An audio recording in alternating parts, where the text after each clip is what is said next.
अभिधान राजेंद्र कोश 26वां शब्द है अरिहंत, अरहत। यहाँ अरिहंत की व्याख्या की है तीर्थ कृत्सु, यानी कि करने वाले, तीर्थ की स्थापना करने वाले।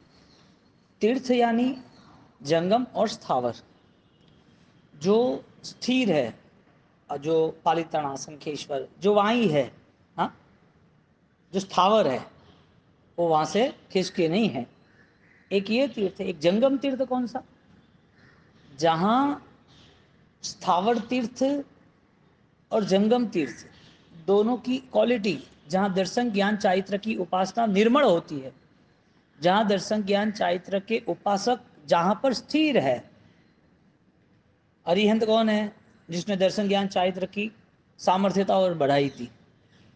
सिद्ध परमात्मा कौन है? तो जो अरिहंत सिद्ध जो है, जहाँ विराजमान हमने किए, यानी कि उनका जो आराधना का स्थान वगैरह बना था, और वो आराधना का स्थान बनने के बाद वो जहाँ रुके थे उसे हमने तीर्थ स्थापना की।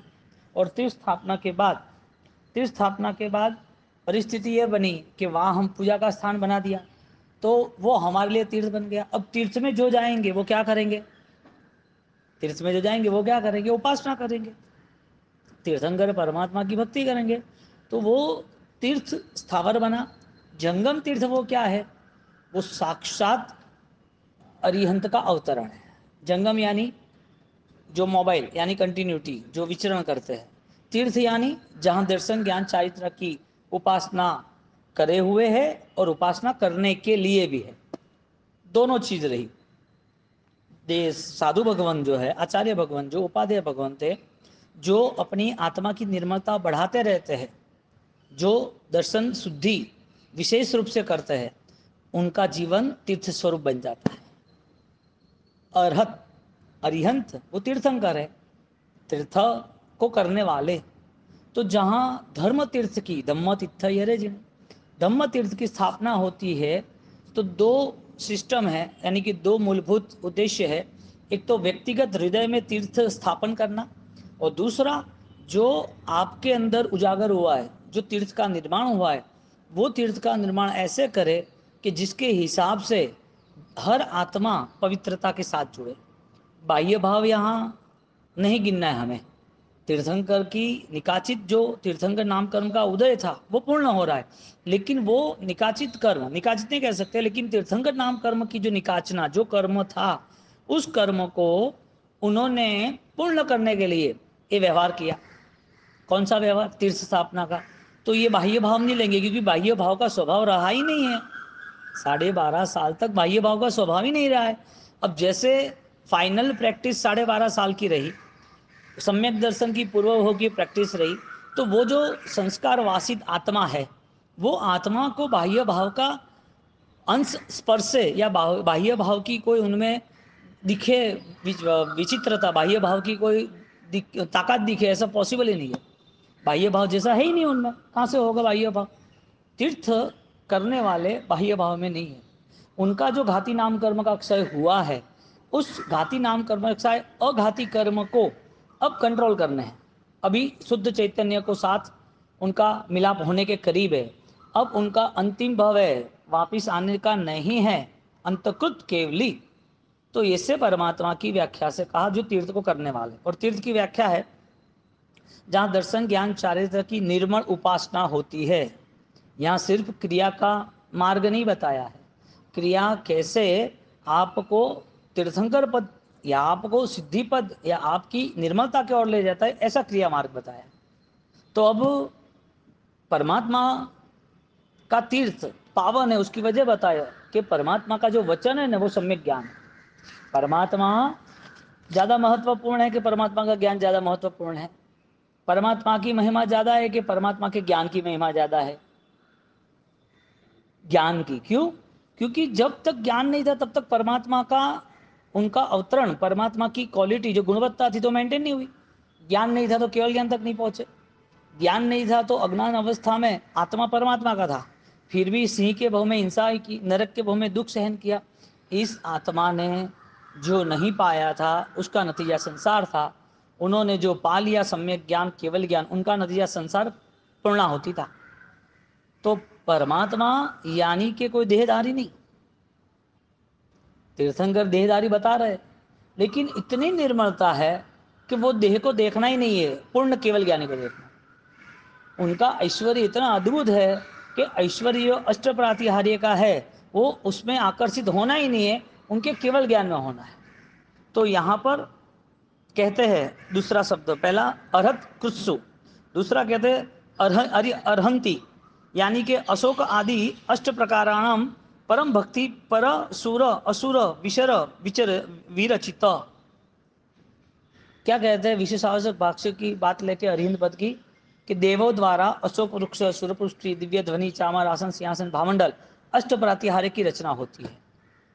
सुर असुर विशेष लेंगे विसर विरचित विरचिताम, वो रचना करते हैं। देवों को क्या जरूरत थी रचना करने की, वो तो शक्तिशाली है, विद्याधारी है, उनके पास तो जो चाहे वो बदल सकते हैं, लेकिन नहीं, आत्मलक्षी जो चीज होनी चाहिए उनके पास नहीं। अध्यात्म के साथ उनका जो लगाव था वो ही परमात्मा के साथ उनको जुड़ा था। परमात्मा तो व्यक्ति है, ऐसे बहुत सारी व्यक्ति है, तो परमात्मा को देख के नहीं आए, उनकी आत्मा को देख के वो गर्भ में रहे फिर भी वंदन किए। उनकी आत्मा को पवित्र देखा कि इस पृथ्वी पर इतनी विशिष्ट कक्षा की ऊंचाई कोई नहीं पाया है। सारी आत्मा तो है ही इस पृथ्वी पर। इस पृथ्वी पर उन्होंने जो देह धारण किया, ऐसे बहुत सारे लोगों ने देह धारण किया। भगवान ने जो देह धारण किया ऐसे दूसरे किसी ने नहीं किया था, लेकिन उनकी जो शरीर की पुण्याई थी, उनकी जो साधना की पुण्याई थी, उनकी जो वाणी की पुण्याई थी, उनकी जो समृद्धि की पुण्याई थी, ये सारी पुण्याई श्रेष्ठ थी। लेकिन ये सारी पुण्याई से देव को कोई लेना देना नहीं था। वापिस जनरल पृथ्वी पर बहुत सारी आत्माएं थी, देहधारी आत्माएं थी, उनके भी पुण्य, शरीर के, बुद्धि के, बल के, रूप के, धन के, बहुत सारा पुण्य, राजा महाराजा थे ही, कहाँ नहीं थे। फिर भी देवों के पास इस सबसे अधिक था, फिर भी उसका आकर्षण उनकी आत्मा का था। इसके लिए वो पूजन, भक्ति, वंदन सब कुछ करने के लिए आ गए। लेकिन आत्मा का बल उन्होंने इतना गिन लिया, आत्मा का बल इतना उजागर किया कि देवी देवताओं की भक्ति या देवी देवताओं के उपसर्ग, उससे उन्होंने अपना मन ही मोड़ लिया। एब्सेंस, अभाव है ही नहीं। जिसका हाथ ही नहीं है तो क्या उसे मर जाना? वो सोचता है कि हाथ नहीं है, मुझे जीना तो है, काम करूंगा।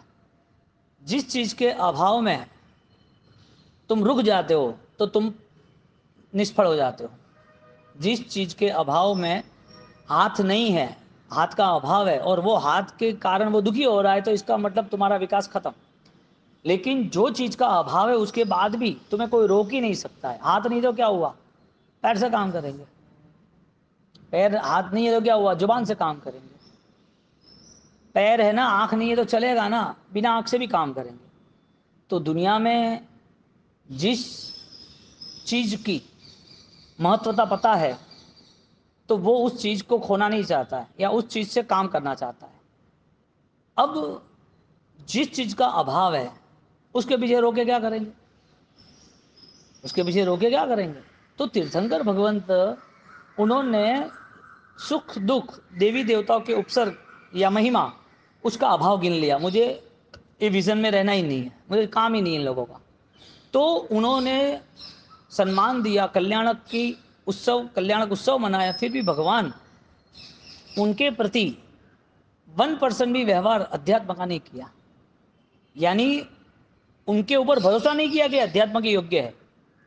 उन्होंने समर्षण बनाया, अष्ट प्रातिहार्य की रचनाएं की, जन्म पहले वंदना की, समोसरण के धर्म के बाद मेरू पर्वत के ऊपर ले गए, सब कुछ किया। फिर भी भगवान जब उसी समोसरण में बैठे, फिर भी उनको रिजेक्ट किया कि तेरे अंदर एक व्रत का परिणाम भी नहीं है। अंतिम समय तक उनको रिजेक्ट किया। मेरा शासन साधु साधी सावक साविका यानी कि सम्यक दर्शन आधारित जिसकी आराधना है वही मेरा शासन संभाल पाएगा, वही आत्मा की आराधना और आत्मा के जो बंधन है उससे मुक्त हो पाएगा। अब देखने जाओ तो देवी देवता कब के लगे हुए उनके पीछे, लेकिन नहीं। तुम यदि मेरे साथ आत्मा भाव से जुड़े हो और मैं तुम्हारे साथ यदि जुड़ गया, तुम्हें महिमा देने लगा या तुम पे भरोसा रखने लगा, तो फिर परेशानी ये होगी कि तुम भी बिछड़ जाओगे, क्योंकि तुमने आत्मशक्ति से मेरे साथ लगाव रखा था और मेरी आत्मशक्ति नहीं होगी तो तुम भी चले जाओगे। तो मुझे आत्मशक्ति के बिना समय व्यतीत करना ही नहीं। उन्होंने कहीं पर भी डिस्काउंट सिस्टम नहीं रखी कि देव तू इतनी भक्ति करता है आजा मेरे शासन में। शासन में आ सकते, संघ में नहीं आ सकते। वापिस संघ में व्रतधारी ही आ सकते हैं, साधु साध्वी श्रावक श्राविका। व्रत दर्शन ज्ञान चारित्र की उपासना को और बलवान बनाने के लिए है। हाँ, व्रत चरण फलम ऐसा शब्द रखा ना, क्यों? मोक्षाग्र द्वार भूतम, मोक्ष का स्वरूप अनंत काल तक दर्शन ज्ञान चारित्र में रहने का है। तो जो मोक्ष में यदि जिसका विचरण है, मोक्ष में यदि जाने का भाव है, तो उसको दर्शन ज्ञान चारित्र की उपासना निश्चित करनी पड़ेगी। सीधी बात है, या तो दिन है या तो रात है, या तो सूर्योदय या तो सूर्यास्त है, या तो आप दुकान पे नौकरी कर रहे हो या तो दुकान के सेठ हो, या तो आप अपने जीवन में धर्म से जुड़े हो तो दर्शन ज्ञान चारित्र ही उपासना है।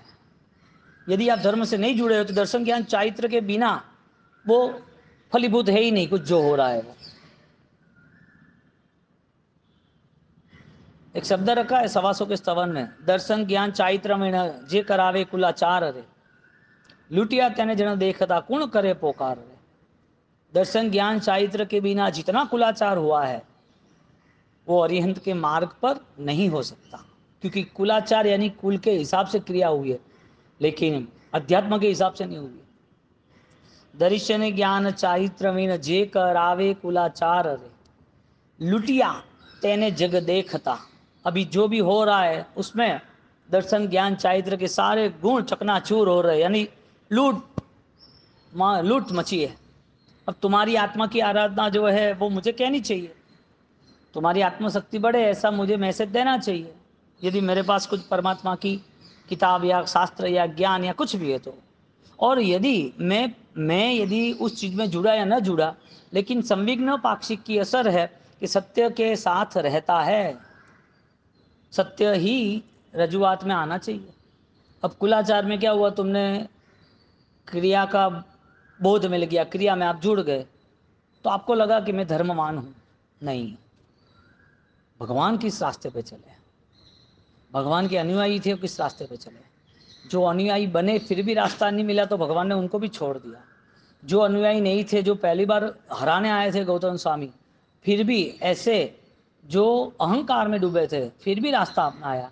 तो भगवान के आसपास भगवान के अनुयायी, भगवान के विरोधी, भगवान को उपसर्ग करने वाले चंड कौशिक जैसे, वो भी यदि सम्यक ज्ञान का, दर्शन का, चारित्र का रास्ता अपना रहे हैं, तो क्या कमी रही हमें अरिहंत परमात्मा की भक्ति में?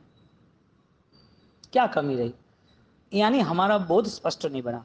तो अरिहंत परमात्मा की जो अष्ट प्रात्यालय की रचना करते हैं फिर भी परमात्मा उससे जुड़ते नहीं है। कि तुम शासन 21,000 साल तक कौन चलाएगा? तू देव है, इंद्र महाराजा है, जन्म के पहले मेरी भक्ति कर रहा है। तुझे यदि कोई व्रत में रहना है, तुम्हें अपूर्व निर्जरा करनी है, तुम्हें यदि ये शासन वहन करना है, तो तुम्हारे पास व्रत होने जरूरी है। बोलो, इस तरफ विद्या है, इस तरफ धन है, हजारों लाखों सेवक है, फिर भी संघ के योग्य नहीं बन सकते। इसका मतलब द्रव्य व्रत की बात नहीं की, द्रव्य क्रिया की बात नहीं की। जिस क्रियाओं में बल है, जो हीरा कांच का है उसे हीरा कहेंगे लेकिन मूल्य नहीं मिलेगा। कांच चमक रहा है, हीरे की तरह चमक रहा है, हीरा कोई कह देगा अनजान आदमी, लेकिन मूल्य मिलेगा? नहीं मिलेगा। इसी तरह क्रिया होगी, प्रभावक क्रिया होगी, क्रिया से लोग आकर्षित हो गए, माया के कारण मन में ऐसा लगेगा हाँ अच्छा लग रहा है, लेकिन मूलभूत अवस्था जो है आत्मा की, उससे तो वंचित रह गए हम। तो ये मानव जीवन का अवसर अरिहंत पद की उपासना करके, अरिहंत ना ध्याने अरिहंत बनी जैसे। इसके लिए देवी देवता अपूर्व भक्ति करते हैं कि अवसर चला जाएगा, लेकिन नए इस भव में हमें अरिहंत की भक्ति का लाभ मिले। इसके लिए देवी देवता संस्कार को मजबूत बनाते, संस्कार को, कि इस भव में कल्याणक मनाएंगे, इस भव में परमात्मा जिस जिस स्थिति में हो गया हमारा योग्य कर्तव्य हम निभाएंगे। क्यों? क्योंकि ये भव छूट जाए तो अगले भव में मुझे वापिस श्रमण जीवन का योग मिलेगा, मुझे दर्शन ज्ञान चारित्र की उपासना का श्रेष्ठ अवसर मिलेगा। इसका मतलब ये हुआ कि साधु या साध्वी या व्रतधारी, उसका पुण्य यदि अजब गजब का हो तो देव की दुनिया मिल सकती है, लेकिन वो देव की दुनिया नहीं चाहता है। इसका फाइनल प्रॉमिस ये है कि हमें कोई सुख नहीं चाहिए। अव्रति में जाना चाहिए व्रति को। क्यों? साधु हुए तो क्या हुआ, देव बन जाएंगे कि नहीं बनेंगे? हैं? पहले देव बनने के लिए तो सिमंदर स्वामी के पास जाना है, वापिस वो व्रत लेना है। जो व्रत की पालना भाव धर्म से, जो व्रत की पालना गहराई से हुई है, वो संस्कार वापिस वहाँ एक्टिव हो गए, जागृत हो गए, और सिमंदर स्वामी को देख के ही उन केवली भगवान का आकर्षण होगा कि मेरी आत्मा भी वो केवल ज्ञान के हकदार में है। इसके लिए मुझे वापिस उस पूर्व भव की जो साधना अपूर्ण थी, पूर्व भव में कुछ रह गया है, वो यहाँ पूर्ण करना है। तो अरिहंत परमात्मा की भक्ति का मूलभूत उद्देश्य ये था कि उसे भी अरिहंत बनना है, उसे खुद को अपनी आत्मा के घाती कर्म का क्षय करना है। तो वो घाती कर्म का क्षय 10वें गुण स्थानक पर रहता है। बोलो, प्रमत अप्रमत अवस्था रहने के बाद भी वो छोड़ता नहीं है, इतनी जागृति के बाद भी। तो सामान्य धर्म, क्रियात्मक धर्म, कुछ समय के लिए किया धर्म, कुछ समय के लिए उस भाव में जुड़ा हुआ धर्म, वो क्या हमें नए भविष्य की ओर ले जाएगा? जिस हिसाब से अरिहंत परमात्मा के गुण लिखे, इस हिसाब से पॉसिबल क्या है? तो यहाँ रहा हुआ कोई भी साधक वो सुख के ममत्व से मुक्त, भौतिकता से मुक्त, मान सम्मान अपमान से मुक्त, निंदा ईर्षा से मुक्त रहता है। क्योंकि देवों की दुनिया में जो कुछ है वो भी उनके लिए फीका है व्रत की अपेक्षा से। और जब वो चाहते मुझे व्रत में आना है, तो इसका मतलब यहाँ आने के बाद वो सुख छोड़ दिए तो यहाँ के सुखों की कोई वैल्यूज नहीं है। देव बड़े होते तो देवादिदेव को कहता ही नहीं। तो परिस्थिति क्या निर्मित हुई, चाहे यहाँ कोई साधक हो या देवलोक से, देवलोक में रहा हुआ कोई दूसरा देव हो या देवलोक से आया हुआ कोई साधक हो, उनके लिए ये फॉर्मूला फिक्स है कि दर्शन ज्ञान चारित्र वो तुम्हारे निजी गुण, निजी संपदा का आपको उपभोग करना जरूरी है। कितना अवसर है। अब जो बाह्य व्यवहार जितने मिले हैं दुनियादारी के, परिवार के, उसमें तो सिर्फ मनवाई जाने वाला है, संस्कार के हिसाब से, स्वभाव के हिसाब से नहीं। स्वभाव तो छोड़ने की बात कर रहा है, स्वभाव तो त्याग की बात कर रहा है। तो संस्कार उपकार की दृष्टि से परिवार के साथ जवाबदारी के साथ रहना पड़ता है, लेकिन जवाबदारी कब तक, कितने भाव तक, कब तक निभाओगे? माया पिया सव्य ऐसा शब्द लिखा है, माता पिता पुत्र भगिनी भाई बहन, वो आज जो मिले वो पूर्व में यही संबंध दूसरे थे। आज जो पत्नी है वो भाई था, आज जो पुत्र है वो पत्नी थी, आज जो बेटी है वो पत्नी थी, आज जो माँ है वो ऑलरेडी आपके पिता थे। अभी ये तो चीज ही नहीं आती सामने, हमें तो इस भव की और वास्तविक सामने वही देखते हैं। तो यहाँ अरिहंत की परमात्मा, अरिहंत परमात्मा की उपासना सुख त्याग के लिए, इसके लिए बताया कि देवी देवता, यहाँ लिखा ना अशोक वृक्ष आदि अष्ट प्रकार परम भक्ति पर सुर असुर विसरम विरचितो विरचिताम, वो रचना इसके लिए कर रहे हैं कि वो सुख सारे अध्यात्म की दृष्टि से निर्मूल यानी कि मूल्य रहित है। आगे कहते हैं, सिद्धि सौद शिखरम आरोहणे, स्थानांक सूत्र का वाक्य है, जो केवल ज्ञान रूपी लक्ष्मी की उपासना यानी कि केवल ज्ञान के करीब जाने का निरंतर मन है जिसका, कि मेरा केवल ज्ञान, मेरी मुक्ति, मेरा आत्मबल, कितने गुणों के साथ उसे रहना पड़ता है। आपको एक पेमेंट देना है और कुछ रुपये कम पड़ गए, वो बोलेगा ऐसा नहीं चलेगा, आपको 5 लाख पूरा देना है, आप 4,85,000 नहीं चलेगा। तो क्या ये 4,85,000 भी मैंने 1 महीने तक इकट्ठा किया सेटिंग कर करके, नहीं चलेगा, आपको कुछ भी करना पड़ेगा। बोलो बड़ी रकम 4,000, 85,000 या 15,000। ज्ञानी कहते हैं कि गुणों के प्रति सतत जागृति रखनी जरूरी है, क्योंकि कभी भी वो रिटर्न आएगा। इसके लिए वो 485 तक क्यों रुका, 5 तक जाना था। वो सिर्फ क्षमिक भाव तक क्यों रुका, साइक भाव पर क्यों नहीं गया। वो आत्मा दर्शन ज्ञान चाहते कि उपासना क्रियात्मक क्यों की, भावात्मक क्यों नहीं की। उसके पास उपकरण है तो उपकरण वो उसके लिए आराधना थोड़ी बन गई है। उपकरण तो जड़ है, उपकरण तो पुद्गल है, वो सहारा है, वो सिद्धि नहीं है। तो यहां पर सिद्धि की व्याख्या की क्या की, अरिहंत की व्याख्या, सौद शिखरम आरोहणे, शिखर पर आरोहण यानी कि आगे गतिमान रहता है, आगे उनका विचरण निरंतर रहता है।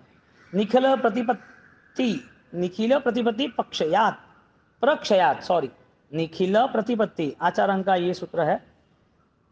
प्रक्षयात, जो योग अवस्था में जाना चाहते हैं, महायोग में प्रवेश करना चाहते हैं, उसके लिए निखिल प्रतिपत्ति, जो विश्व में उसके प्रतिपत्ति विरोधी, योग के विरोधी भोग, योग का विरोधी भोग संसार, साधना का विरोधी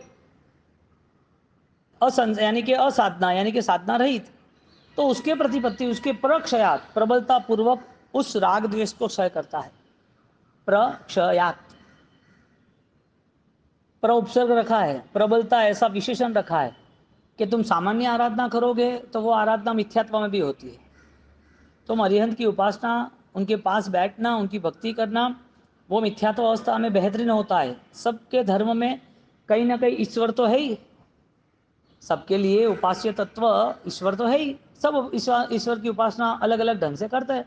लेकिन यदि आपको वितरागी की पहचान है तो आपको प्रबलता के साथ करनी पड़ेगी। यदि आपको वितरागता की आज्ञा सुकून लग रही है, उस आज्ञा में बल लग रहा है, आज्ञाय भवाय शिवाय च कल्याणकारी लग रहा है, तो आपको प्रबलता तो अपनानी पड़ेगी।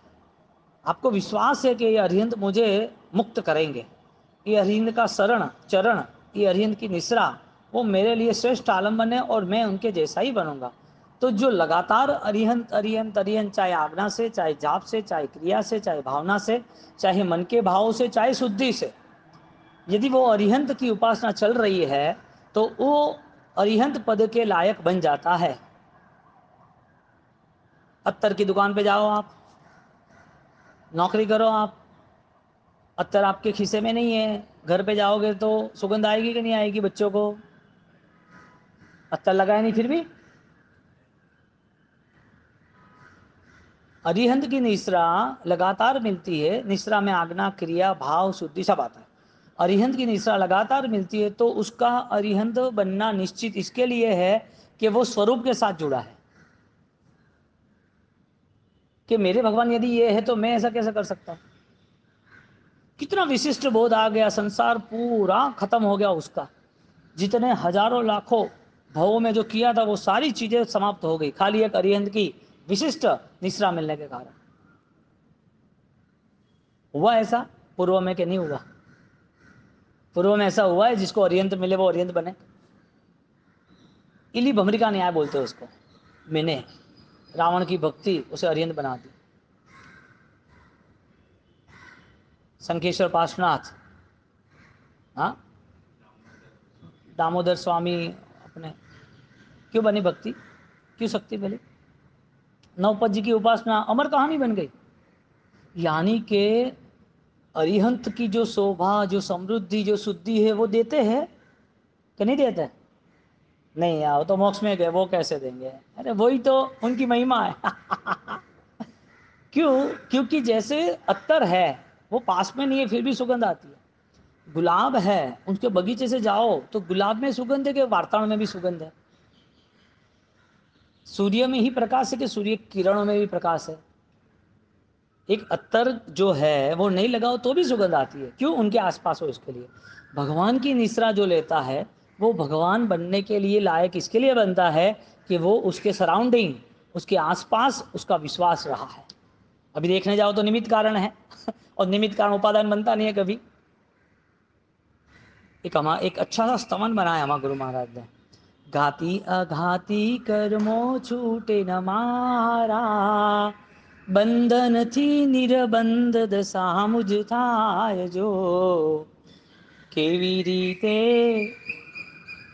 ક્યારે પ્રભુ મળશો તમે, जय वस्या छो दूर तमे स्वदेश जो।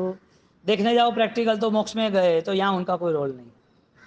फिर भी एक भक्त कहता है कि तीर्थंकर की कृपा है, हाँ देवगुरु धर्म कृपा, परमात्मा सब देखते हैं, अणु अणु में है, कर परमाणु में। ये भावधारा है। बेटा 50 साल का हो जाता है, 60 साल का हो, 70 साल का हो जाता है, तो भी माँ को चिंता है। हकीकत में वो तो बिजनेसमैन है, बड़ा हो गया, उसके भी बेटे, उसकी भी शादी होगी, उसके भी बेटे, अब सब कुछ संभाल रहा है, तो भी माँ उसे पूछ रहे कि कटे गयो, मैंने मलियो नहीं आज, 3 बार रोज मिलने आते थे, आज दिखा ही नहीं, कहाँ गया है, कहाँ, कुछ हुआ तो नहीं ने, कहाँ है, क्या किया उसने। अरे उसको चिंता पालने की जरूरत है, हाँ क्यों। फिर भी एक वात्सल्य। और परिवार में देखो, आप संसार में देखो, अपने पिता के संस्कार या माता के संस्कार वो नहीं होते, फिर भी उसे याद रहता है कि मेरी माता ने मुझे ये सिखाया, पिता के संस्कार थे, हमें ये करना। वो नहीं है फिर भी, इसका मतलब ये हुआ कि अरिहंत परमात्मा का अभाव यदि मानना है तो मोक्ष में है, और अरिहंत परमात्मा मनना ही है तो अरिहंत परमात्मा हर कदम कदम पर है। इसके लिए देवचंद्र जी महाराज ने लक्षण बताया कि परमात्मा की भक्ति के सामने बैठना वो भी सम्यक दर्शन का कारण है। ये तत्व में अब स्तवन में आया है, हाँ यहाँ भी आया है।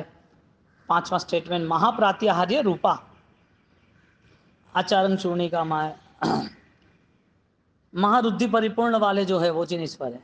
बोलो, संसार की बाह्य दृष्टि कौन सी रुद्धि देखेगा, सोना चांदी, आगे पीछे देवों की महिमा, देवों द्वारा वंदन, हाँ कोई चमत्कार, कोई विद्या नहीं। ये दुनिया इस चीज को महिमावान या इस चीज को पूजनीय कहते हैं।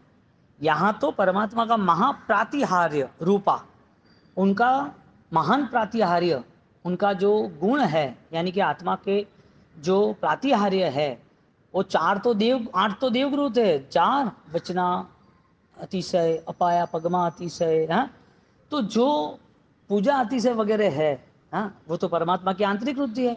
बोलो, समोसरण में अष्ट प्रातिहार्य से आकर्षित हो गए तो फिर चमड़े की आंख। और परमात्मा केवल ज्ञानी है, वचनातिशय, उनके वचन से आकर्षित हो गए तो ज्ञान चक्षु। अभी हमें तो क्या बाह्य कैसा दिखता है, जोरदार मंदिर बनाया, जोरदार सजाया है, मजा आ गया आके, ये होना चाहिए, बाल जीव की अपेक्षा से होना चाहिए। स्टार्टिंग में साइकिल सीखने वाला उसको पकड़ना ही पड़ता है, और जब उसको पकड़ पकड़ के साइकिल सिखाते हैं तो जैसे उसके भैया, पिताजी, फ्रेंड, कोई भी, वो साइकिल पकड़ते चलाते, वो थोड़ी देर चलाता है, फिर साइकिल छोड़ दी है और उसको बोलते हमने पकड़ रखी है, तू चला तू चला, वो धीरे धीरे चल के आगे चला जाता है। फिर ध्यान रखना, अरे तुम नहीं हो, जैसे पता चला नहीं पकड़ा, ऐसा गिर गया। वो पहले भी नहीं पकड़ा था फिर भी चला रहा था, और जब पता चला नहीं पकड़ा तो गिर गया, भय उसके आसपास आ गया। यहाँ पर स्थिति क्या है कि सामान्य अवस्था से बाल जीवों के लिए ये व्यवहारिक जैन शासन का सारा क्रियात्मक योग उपकारी है, लेकिन बाल जीव तंदुरुस्त जीव बनना चाहिए, बाल युवा बनना चाहिए, बाल बाल नहीं रहना चाहिए, वरना बाल की खाल उतर जाएगी अंत समय तक, तो कि कुछ किया ही नहीं, तूने बस बातें ही करते रहा, ऐसा नहीं होना चाहिए। महाप्रातिहार्य, परमात्मा का आकर्षण अष्ट प्रातिहार्य के ऐसा नहीं, वो खुद राग द्वेष रहित है, सबसे बड़ी बात यह है। उनको बोलना था तो 12.5 साल तक उन्होंने अपने आप में घूटा, नमस्तु वर्धमानाय स्पर्धमानाय करना, अपने आप में घूटा कि अरे रे रे रे, अभी भी कुछ बाकी है, अभी भी कुछ बाकी है, मेरा केवल ज्ञान कहीं पर भी रुकता है तो मुझे वो हटाना है, वो बाधक तत्व क्या है। 12.5 साल तक लगातार प्रैक्टिस रही, आत्मा आत्मा आत्मा, द्रव्यानुयोग, कैसी स्थिरता होगी, सतत, हाँ निरंतर। तो ये जो विशिष्टता है प्रातिहार्य की, वो महाप्रातिहार्य है। तत्कर्मारी हंतारम यत तेना अर्हंत उच्यते, जो कर्म को हरते हैं, यानी द्रव्य कर्म भाव कर्म दोनों ले लेने, द्रव्य कर्म और भाव कर्म दोनों ले लेने, जो कर्म को हन्यते, हनते हैं, खत्म समाप्त करते हैं, वो हंत अरिहंत कहलाते हैं। तत्र भाव उपकारत्वेन, 7वां स्टेटमेंट, तत्र भाव उपकारित्वेन भाव अरिहंत सपरिग्रहार्थम आह इति भगवद्व्यः। विश्व के सर्व जीवों पर महान उपकार की दृष्टि करने वाले जो है वो भाव अरिहंत स्वरूप माना गया है। आपके अंदर परमात्मा है। परमात्मा ने कौन सा उपकार किया? सोना दिया, भोजन दिया, घर परिवार दिया, क्या दिया? दुख ले लिया उसका? हाँ ले लिया। भाव दुख ले लिए। आत्मबोध बताया कि मनुष्य जीवन इतना महान है, दुल्ले खलु मानुष से भरे, कि तेरा मनुष्य जीवन इतना महान है तो तू कहाँ भटक रहा है?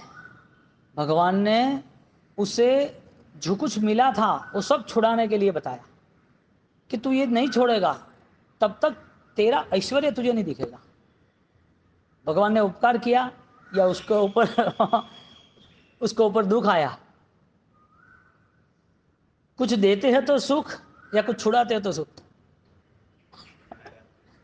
और तो क्या बावसी तो क्या लाभ देवारी बात करे रहा के बावसी तो पिया मंडा कहाँ कहाँ विचार चले जाते हैं। वास्तविकता के स्तर पर देखें तो हमारा जो मोह है उसे तो हमें चेक करना ही पड़ेगा। कोई भी परिस्थिति हो ना, हमारी आंतरिक स्थिति वो हमें पता होनी चाहिए। तो यहाँ भगवान ने जो भी भव्य जीव थे, निकट मोक्षगामी जीव थे, उनको ऐसे बोध में ले गए, सर्वस्व राजपाट छोड़ दिया। मैं कुमार, भगवान नहीं थे तो भी उनका बोध इतना तीव्र बना कि उनके बाद भी छोड़ने वाले मिले। शालिभद्र, उदयन मंत्री यानी कि उदयन, कैसे क्यों मिले? और जो नहीं छोड़ सकते थे, आनंद सावक, कामदेव सावक हैं, अभय कुमार, वो कैसी स्थिति में रहे? परम साधना की भूमिका में रहे। भगवान के वचन स्वयमेव सम्यक ज्ञान सम्यक दर्शन, भगवान के वचन। इसके लिए ज्ञान की महिमा कभी भी कम नहीं होनी चाहिए। सम्यक ज्ञान की उपासना कभी भी कम नहीं होनी चाहिए। ज्ञान के विषय में यदि कुछ हो सकता है तो सबसे ज़्यादा से ज़्यादा काम करना चाहिए, क्योंकि जिन शासन उससे ही सुरक्षित है। सुत गंगा हिमाचलम, क्या शब्द रखा है? सुत गंगा शब्द रखा है, जो हिमाचल परमात्मा की वाणी से प्रसारित होती है। अब इस ज्ञान के विषय में ऐसा कैसा काल आ गया, 2500-2600 साल का, 14 पूर्व नष्ट हो गए, यानी कि एक पूर्व जितना साहित्य बचा है, एक पूर्व में भी कम। ऐसा 1500 के शतक में ऐसा लिखा हुआ है। 1500 शतक तक हमारे पास धीरे धीरे धीरे धीरे ज्ञान आता था, तब एक पूर्व जितना था।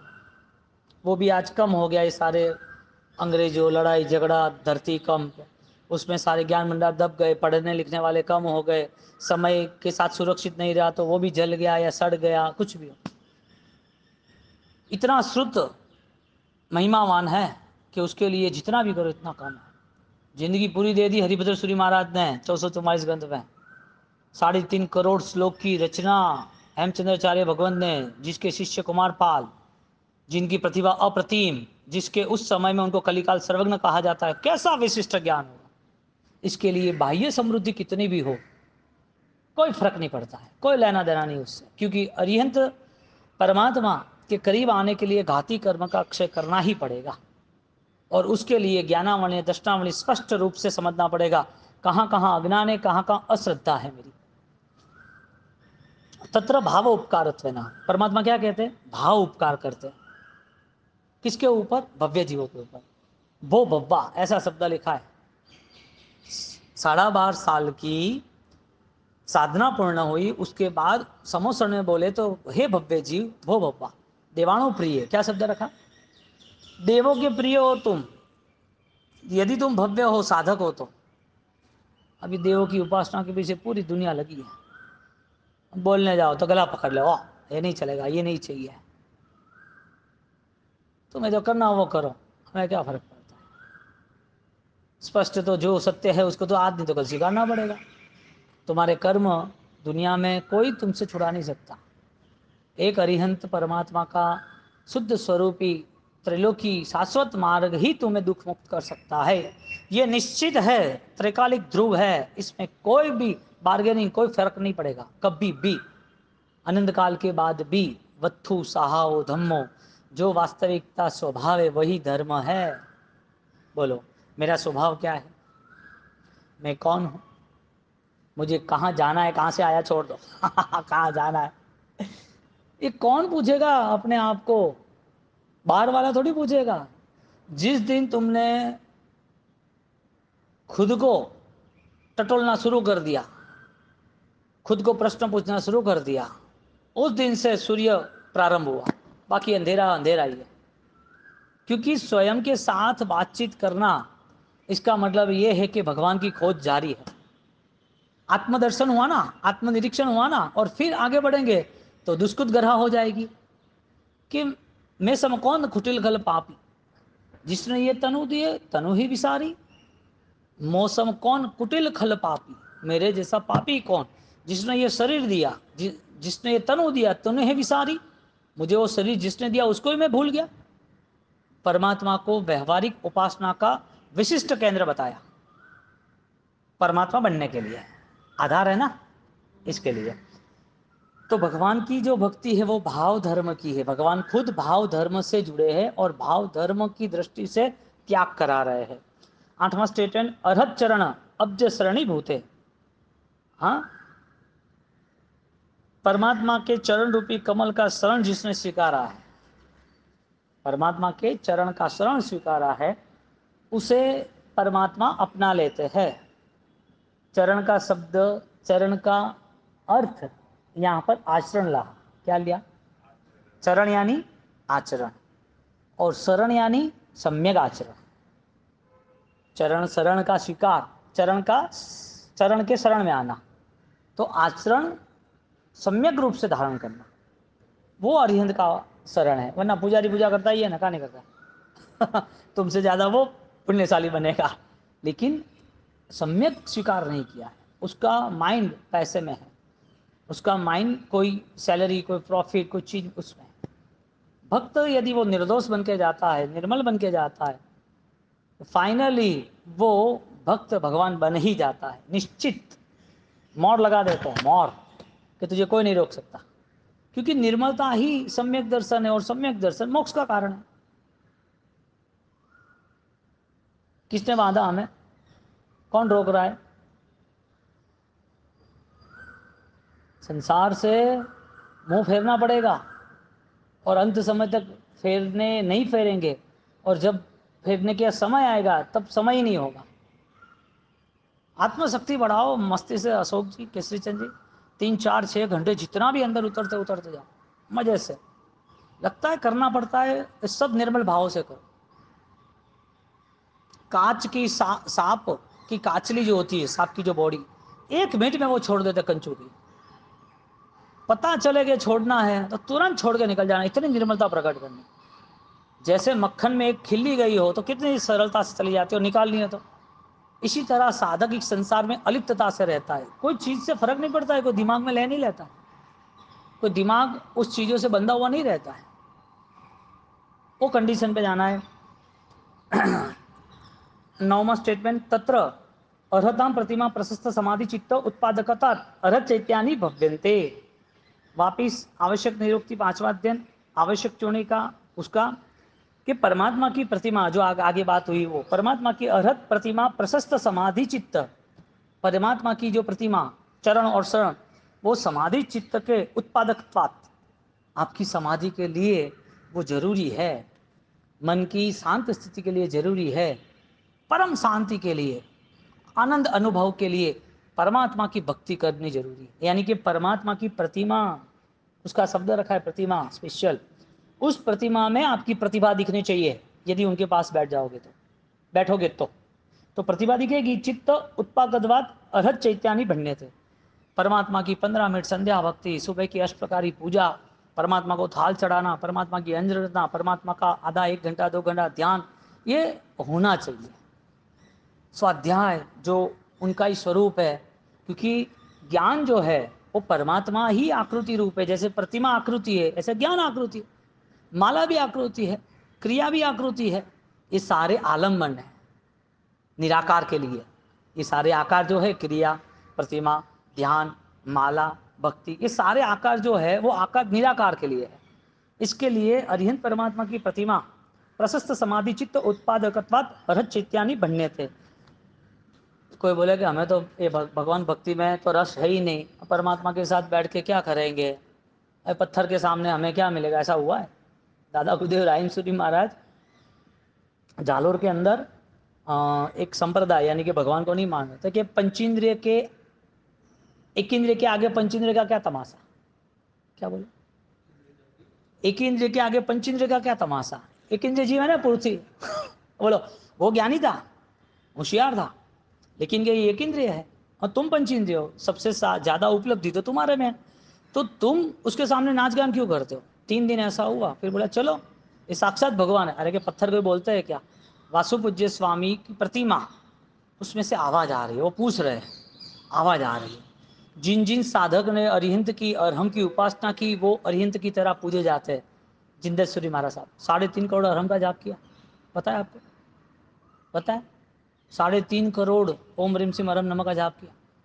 दादा गुरुदेव रायमसूरी महाराज ने 8 की एक राउंड, 8 दूसरा 8 करके 1.25 करोड़ का जाप किया, और जिंदगी भर 1.25 करोड़ के जाप के साथ 25 करोड़ जितना जाप हुआ।